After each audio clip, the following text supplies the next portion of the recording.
This is a review of Resident Evil 5 for the Xbox 360, brought to you by PlagueOfTheMind.com.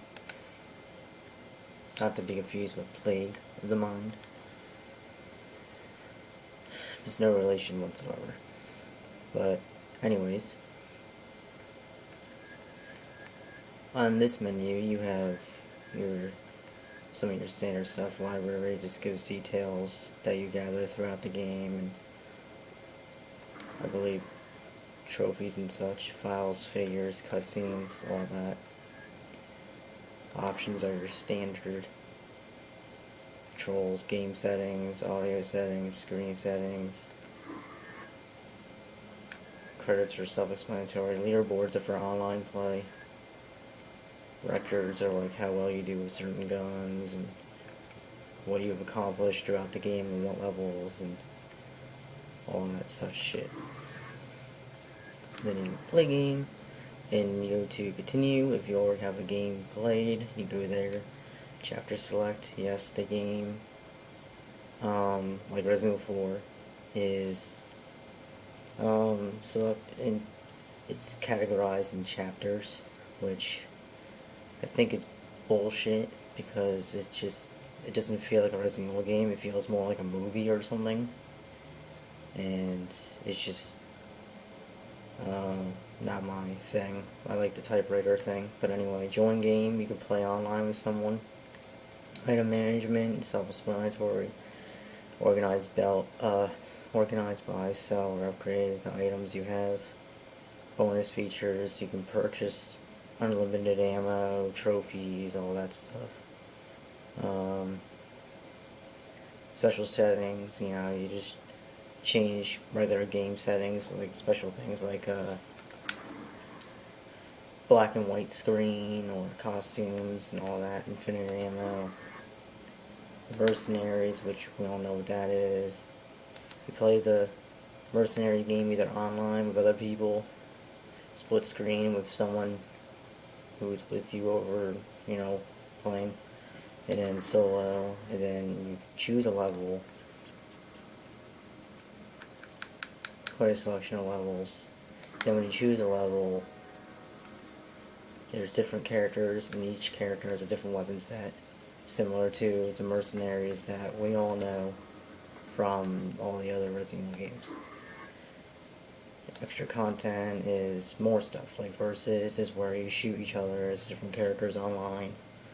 Lost in Nightmares is an add-on where you play as Chris and Jill. It's before the whole Resident Evil 5 thing even happened. Desperate Escape is during Resident Evil 5, where you play as Jill and Josh and escape from Tricell. The Mercenaries Reunion is the same as regular Mercenaries, except you have another selection of characters. Same option as you had before. Same option of levels. Different characters with different sets of weapons. Not much different there. And extra figures is the same as regular figures, but they're just from downloadable content. Okay. Gameplay. The gameplay is similar to Resident Evil 4. And,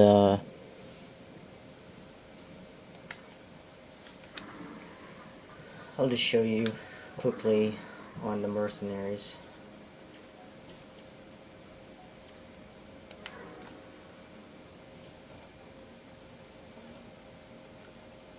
It's similar to Resident Evil 4 in a sense, like with button commands, all that kind of stuff. As you saw right there, the weapon setup is slightly different too. Instead of it being like a regular start menu thing like Resident Evil 4 and all the other Resident Evils, it's a fast-paced, more realistic kind of gameplay setup. See, like I said, button commands, depending on how you're laying on the ground, is what you can do. In Resident Evil 4, when they were laying on the ground like that, you couldn't do anything except just shoot them or slice them with your knife.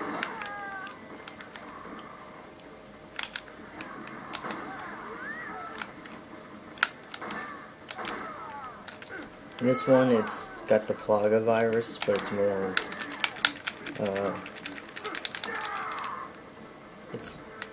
like updated. It's known as like Ouroboros or some such shit.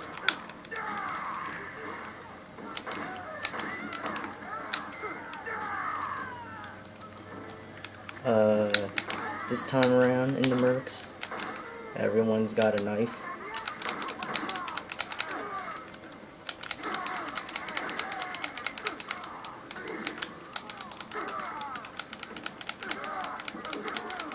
So not anyone is left out from using a knife.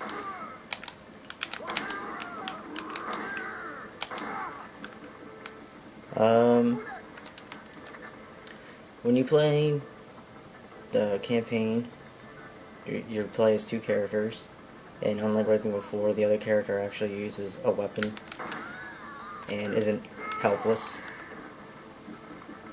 If your partner does die, you do get game over.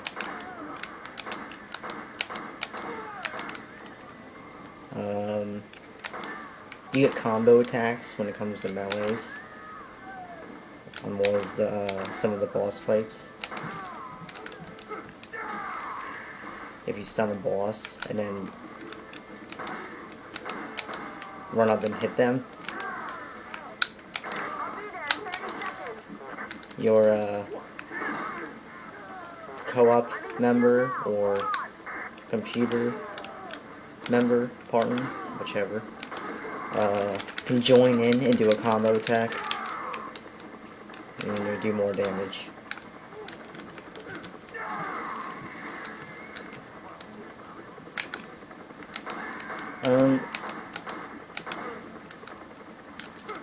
Overall, I think it's a pretty good game. It doesn't always feel like a Resident Evil game.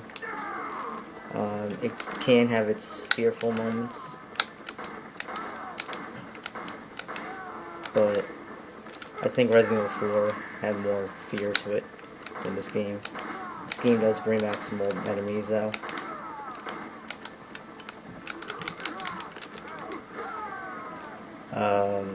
Like lickers and stuff, so it's pretty cool to see those come back.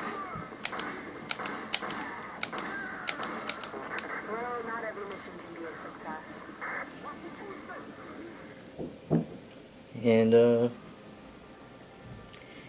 overall, it's a pretty long game, but it's not like, it doesn't feel extremely long, especially if you play with a human partner rather than a computer partner, because obviously we are a lot smaller than the computer players. I don't know why over time you would think in this day and age that we would have mastered programming better AI than what we have.